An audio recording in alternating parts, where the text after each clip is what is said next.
Good morning students, welcome to all in science class. This is your 12th chapter friction part 1 for class 8th.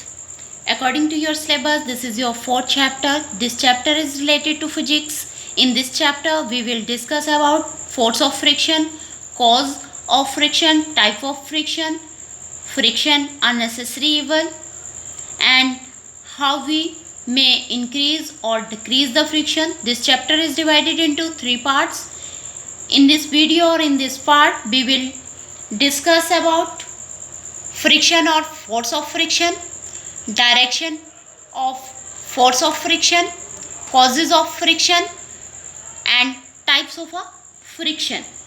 In previous chapter, we learned about friction and frictional force. A moving wall on the ground stop after some time due to the friction.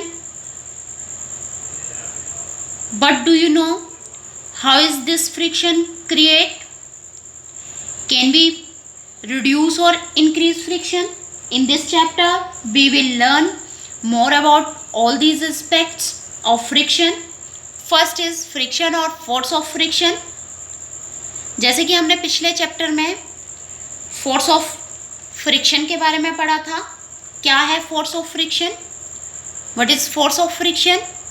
The force acting along the two surface in contact which oppose the motion of one body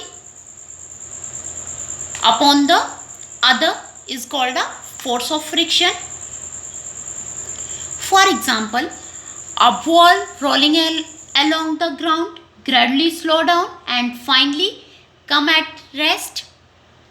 It is the force of friction between the surface of the ball and the surface of the ground that oppose the motion of the ball.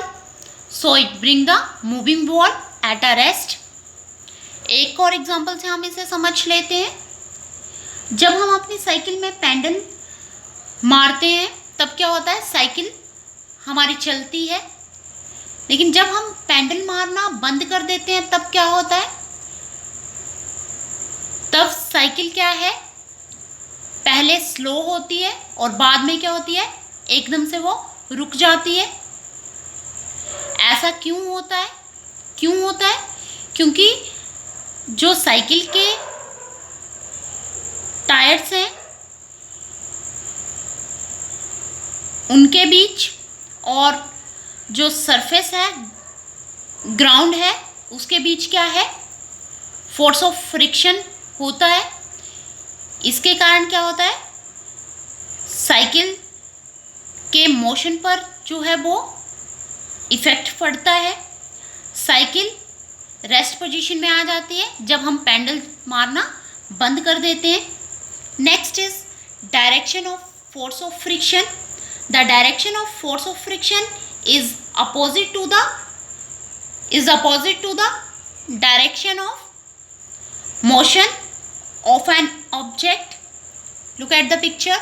जैसे ये एक गाड़ी है, इसमें direction of motion क्या है इसकी? In this side. और जो फ्रिक्शन की डायरेक्शन है वो इसके अपोजिट साइड पे है. इसीलिए फोर्स ऑफ फ्रिक्शन हमेशा अपोज कर the motion of an object. Next is cause of friction. की क्या कारण है फ्रिक्शन का? Every object has rough surface.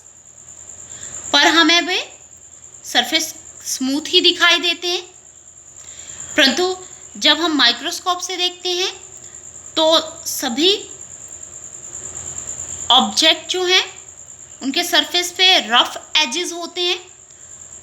जितने भी आपको स्मूथ सरफेस दिखाई देते हैं लेकिन एक्चुअली वो स्मूथ नहीं होते हैं, उन पे कुछ रफ एजेस होते हैं.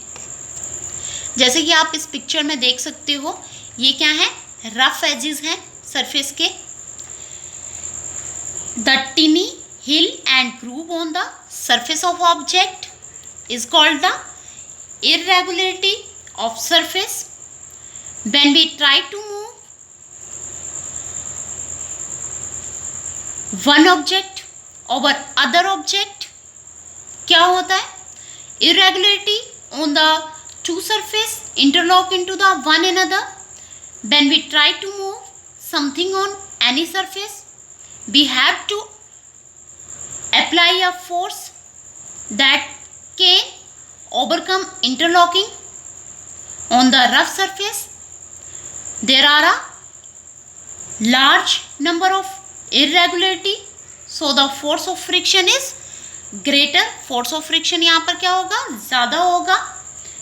Next is types of a friction. Friction is a three types. Number one, static friction. Number two, sliding friction. And third is rolling friction.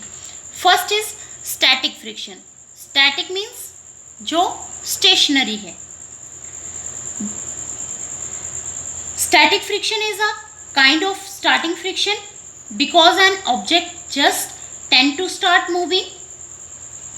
ये एक्चुअली मूव नहीं करता है. इस केस में जो ऑब्जेक्ट है वो स्टेबल रहता है. जैसे आप किसी कार को धक्का लगाते हो, जैसे आपने ब्रेक लगाई हुई है, हैंड ब्रेक भी आपने खींची हुई है, अगर आप उसे धक्का लगाते हो तो वो मूव नहीं होगी. क्यों नहीं होगी? ड्यू टू स्टैटिक फ्रिक्शन के कारण वो मूव नहीं होगी.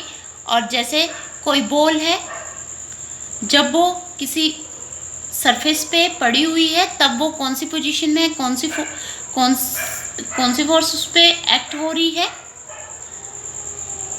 Force of static friction. Force of static friction is equal to applied force, no movement in body. The force required to overcome when an object start moving from an rest is a measure of a static friction. Second one is a sliding friction. The frictional force present when one object moves slowly or slide over the surface of another object known as sliding friction. Force required to keep the object in a motion with the same speed is a measure of a sliding friction. Force of sliding friction equal to constant pull force. Pull force के बराबर होती है. When object starts sliding then the friction is less. इसका मतलब ये है कि sliding friction static friction के मुकाबले कम होता है. Friction offered during the skiing is sliding friction. जब आप बर्फ पे फिसलते हैं तो वहां पर कौन सा फ्रिक्शन यूज होता है? Sliding friction. और झूले पे भी आप फिसलते हो तो वहां पर भी कौन सा फ्रिक्शन यूज हो रहा है? Sliding friction. Third is rolling friction. When an object like a wheel roll over the surface of the another object, the resistance to its motion is called rolling friction. जैसे कि आपके पास कोई बहुत भारी bag है, जैसे आप कहीं जाते हो तो आप अपने साथ एक बैग लेकर जाते हो.